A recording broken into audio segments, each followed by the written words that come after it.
ബാംഗ്ലൂരിലെ ജീവിതശൈലി നാട്ടുകാർക്കും പുറംനാട്ടുകാർക്കും രണ്ട് തരത്തിലാണ് കാണപ്പെടുന്നത്.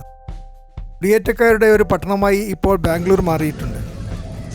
58% ആളുകളും മറ്റ് സംസ്ഥാനങ്ങളിൽ നിന്ന് വന്നവരാണ്. തമിഴ്നാട്ടിൽ നിന്ന് 16% ആളുകളും ആന്ധ്രാപ്രദേശിൽ നിന്ന് 13% ആളുകളും വന്നിട്ടുണ്ട്. മലയാളികൾ ഏകദേശം 3% വരും. കന്നഡ ഭാഷ സംസാരിക്കുന്ന ഒറിജിനൽ കർണാടകക്കാർ 42% മാത്രമേ ഇവിടെയുള്ളൂ. അതുകൊണ്ട് തന്നെ നഗരത്തിലെങ്ങും പുറംനാട്ടുകാരുടെ സംസ്കാരം നിറഞ്ഞു നിൽക്കുന്നു. പുറമേ നിന്ന് വന്നവർ കൂടുതലായും സൂപ്പർ മാർക്കറ്റുകളിലും വലിയ മാളുകളിലും കറങ്ങി നടക്കാൻ ഇഷ്ടപ്പെടുന്നു.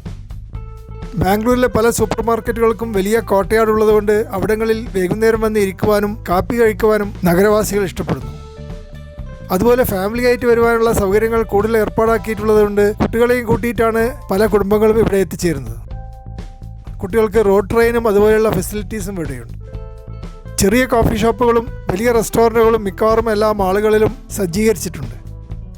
10-15 റെസ്റ്റോറൻറ്റുകൾ ഓരോ മാളിലും കാണുവാൻ പറ്റും. എന്നാൽ ഒറിജിനൽ കർണാടകക്കാർ ഇത്തരത്തിലുള്ള നഗരവൽകൃതമായ ആഘോഷങ്ങളിൽ അത്ര തൽപരരല്ല. കാരണം അവർക്ക് അവരുടേതായ സംസ്കാരവും പാരമ്പര്യവുമുണ്ട്. അവ കാത്തുസൂക്ഷിക്കുവാനും ആചരിക്കുവാനും അവർക്ക് കൂടുതൽ അവസരങ്ങളുമുണ്ട്. കർണാടകയിൽ മറ്റ് സംസ്ഥാനങ്ങളെക്കാൾ കൂടുതലായി ഉത്സവങ്ങളും ആഘോഷങ്ങളും നടക്കാറുണ്ട്. പല ആഘോഷങ്ങളും വളരെ വർണ്ണശബളമായും എലാബറേറ്റായ രീതിയിലുമാണ് ആഘോഷിക്കുന്നത്.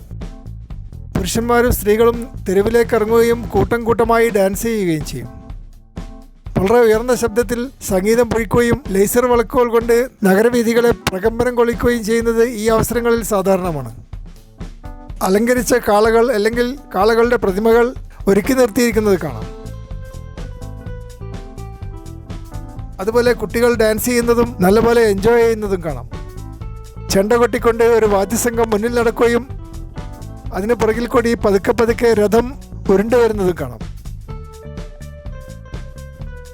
രഥയാത്ര തെരുവിൻ്റെ ഇരുവശങ്ങളിലുള്ള വീടുകളിലുള്ള ആളുകൾ നിർനിമേഷരായി നോക്കിക്കാണുന്നു. സ്ത്രീകൾ മുന്നോട്ട് വരികയും തേങ്ങയും പഴവും സ്വാമിജിക്ക് കൊടുക്കുകയും ചെയ്യുന്നു. സ്വാമിജി തിരിച്ച് അവർക്ക് പൂക്കളും പ്രസാദവും കൊടുക്കുന്നു. ട്രാഫിക് മിക്കവാറും നിശ്ചലമായി നിൽക്കുകയായിരിക്കും ഇത്തരം സന്ദർഭങ്ങളിൽ. എങ്കിലും ഇരുചക്ര വാഹനങ്ങൾ കഷ്ടിച്ച് കടന്നു പോകാറുണ്ട്.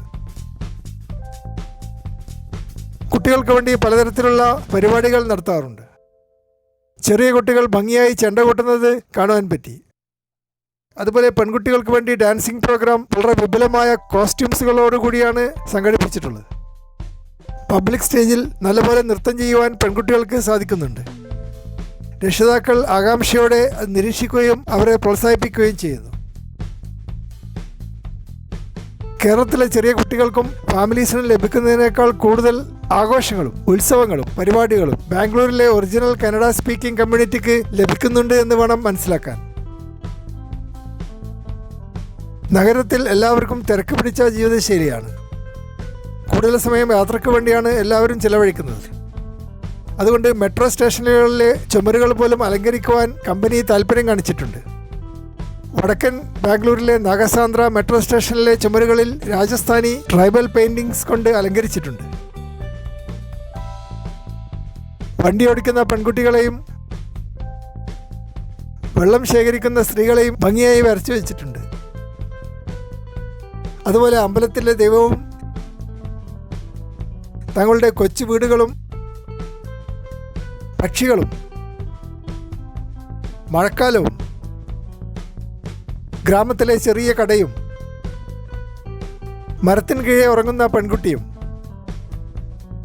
കടലാമയും വാച്ച് ടവറിൽ രാത്രി ഡ്യൂട്ടി ചെയ്യുന്ന പെൺകുട്ടിയും ചിത്രങ്ങളിൽ നിറഞ്ഞു നിൽക്കുന്നു. ഒറിജിനൽ മൺചുമരുകൾ വരച്ചുവെച്ച ഈ ചിത്രങ്ങൾ ഇപ്പോൾ ഇന്ത്യയിൽ പല സ്ഥലത്തും പോപ്പുലറായി മാറിയിട്ടുണ്ട്. രാജസ്ഥാനും ഗുജറാത്തിനും ഇടയ്ക്കുള്ള ഗ്രാമപ്രദേശങ്ങളിലെ ആദിവാസികളാണ് ഒറിജിനലായി ഈ ചിത്രങ്ങൾ വരച്ചത്.